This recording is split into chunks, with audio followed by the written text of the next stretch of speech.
I was actually at Google once and Bill DUANE was introducing me and he said, Sharon is an OG. So I said, what's that? And he said, original gangster.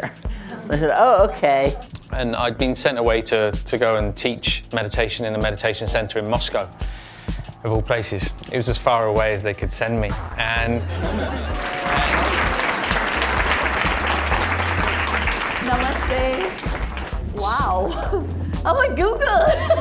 Yay. Yoga, how wonderful is that? So all of you actually do yoga? That's terrible. Thank you.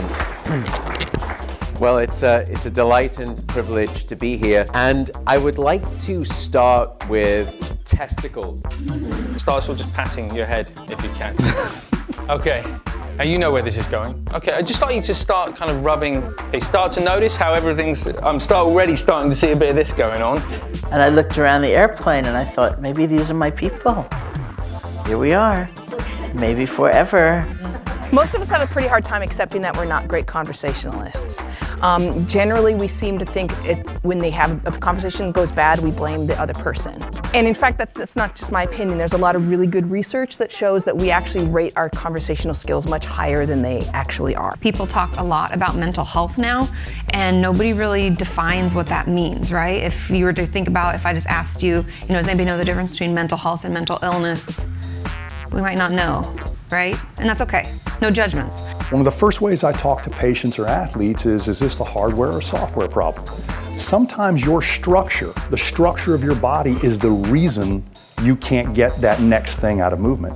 Everybody. Mastro. One more time, a little louder.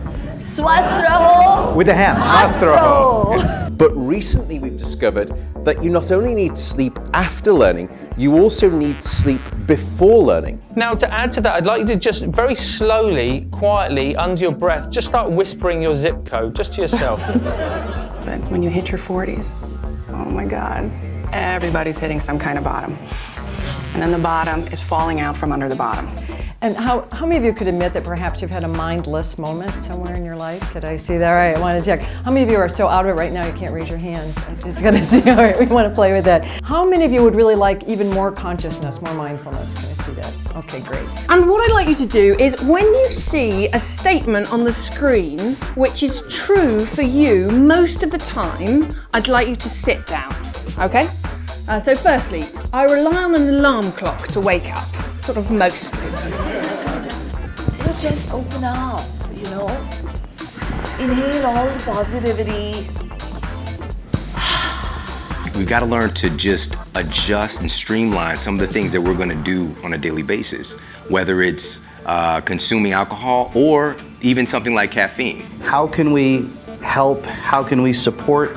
How can we be of service for you to find a practice that works for you so that you can do this thing that we know will bring benefit for you, in this case, for this company, and then for the people, who you meet and in the world.